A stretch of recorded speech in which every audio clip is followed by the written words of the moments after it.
Uh-oh, I hope you guys are wet, moist, and ready to go because it's a solo episode. Something a little different I'm doing today, all right? More work than I'll ever do if Larry was here. I got 3 cameras just because I want to. 3 different POVs, all for me. Larry's not here because he needs some time off. He has some issues going on. I'm not going to really get into his problems, but he needs it. So I need to do a solo episode because he needs to not be here. And that's what we're talking about. But he did send me something that he wanted me to talk about today. I thought it was okay. Speed versus Kai Cenat. Black on black.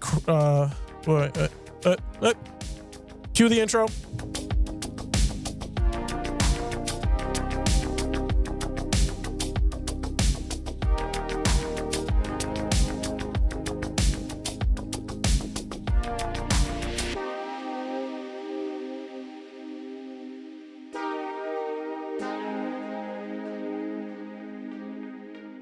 I did get a big boy Stella just for Larry because I know he needs it.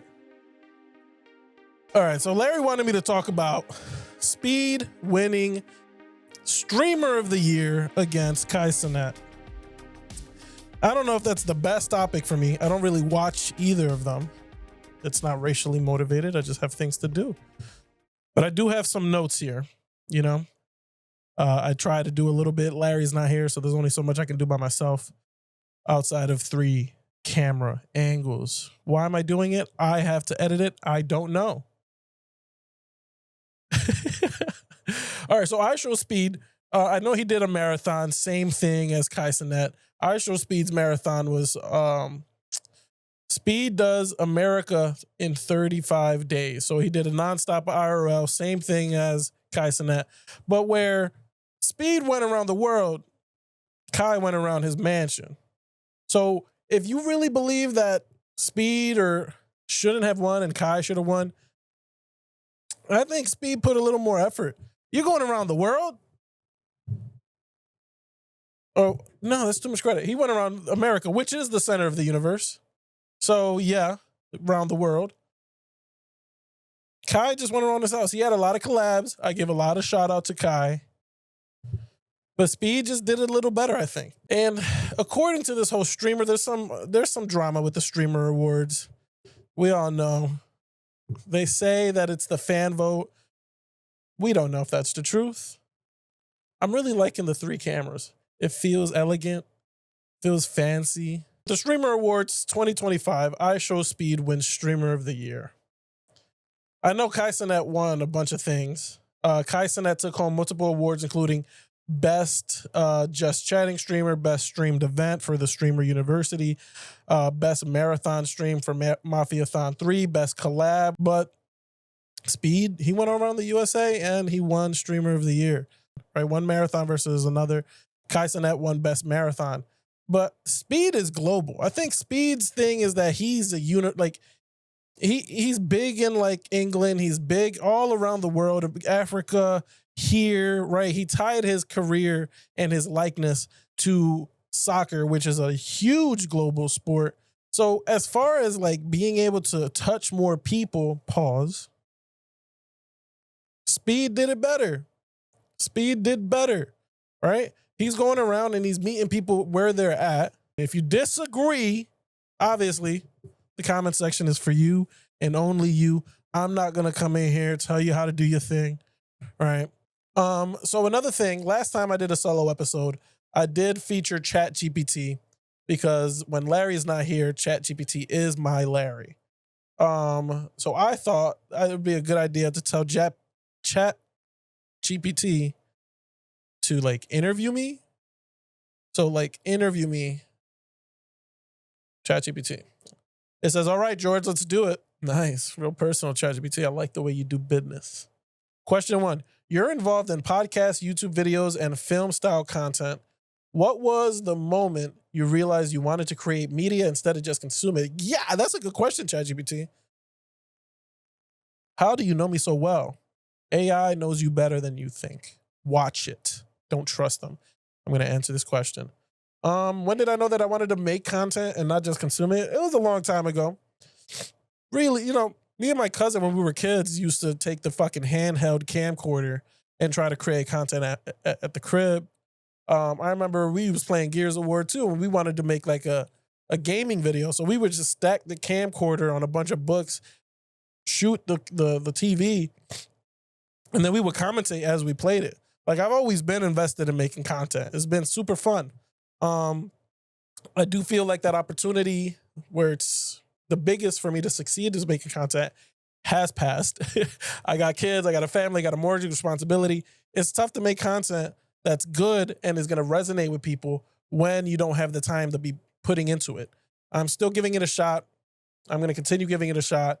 I love making content. That's what I do. Okay, question number 2 from ChatGPT. You run or contribute to multiple shows. That is true. How do you decide what ideas are worth turning into full episodes versus quick social clips? That's also a great question, ChatGPT. Keep it up. The way that I differentiate full episodes versus social media clips is how much value does it have? If it's something that can be quick, if it's knowledgeable or even just funny, I'm mostly going to just make that into like a social media clip. I have ideas with Larry, who's not here because he needs the opportunity to go heal up. I'm not going to go into his business. But whenever it's like a bigger picture idea, I make it into a long-term video. I mean, it's pick and choose. Anything, depending on the person, can make a long-term video into a short one and vice versa. But some things do have their rightful place in the universe. Question number 3 from ChatGPT. A lot of your content blends culture, humor, and real conversation. Thank you for understanding that that's what we aim to do here on the Mancave podcast. What's something you've learned about audiences that surprised you once you started putting yourself out there? What is something that I learned about the audience? That's a good question again. I honestly thought that if something was funny, people would gravitate towards it and want to continue following it. I have put a lot of content out that people have received as funny and just keep it moving. It's fine. I guess I haven't deserved the right for you to follow me. I just have to work harder at creating that content that's consumable by the people, but also want to see it again.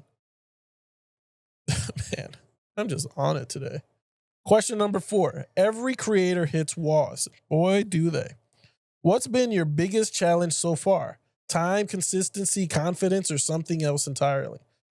Time has been a challenge because obviously, like I said earlier, I have a familia upstairs. I got responsibilities.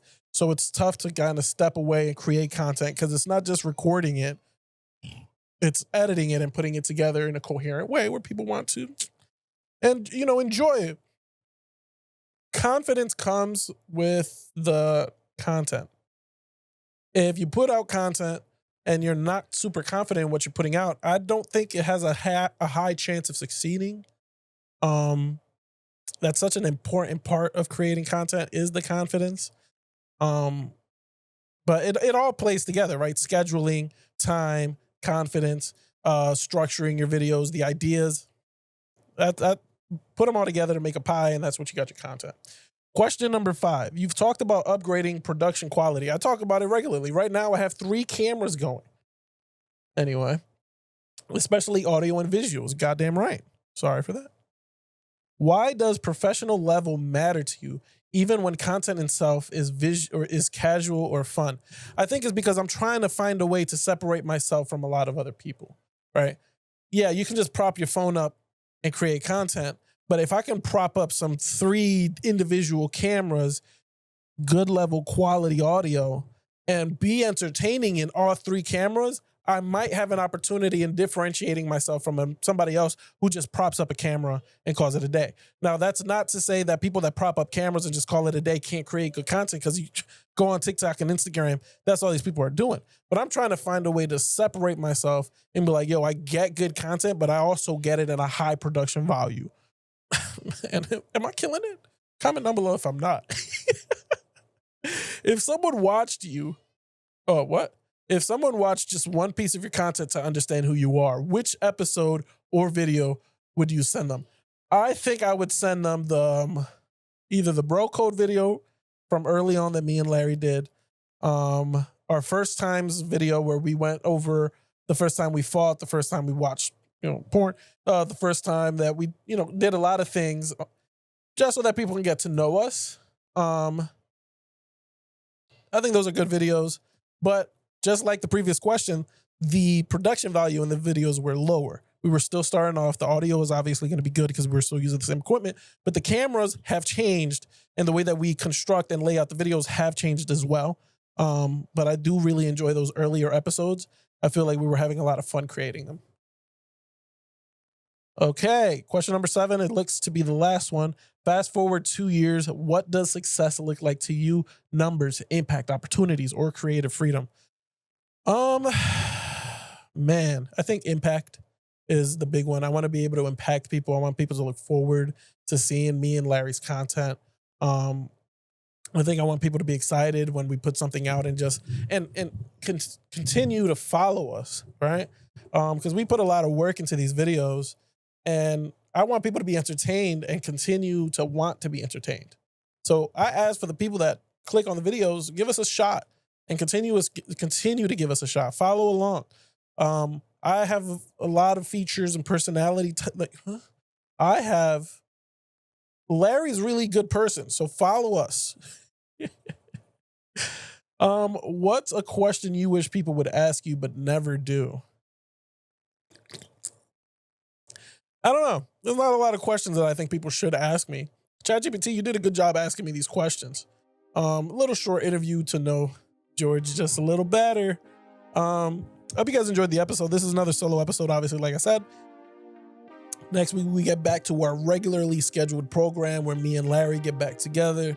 Larry starts running the show again, and things will become a little more uniform outside of this chaotic episode, as is every solo chaotic episode that I do. I think that's it. Merry Christmas. Happy New Year. We'll talk to you before the New Year, but happy holidays, anything you celebrate, be with the people that you love. And that's it. Toodaloo.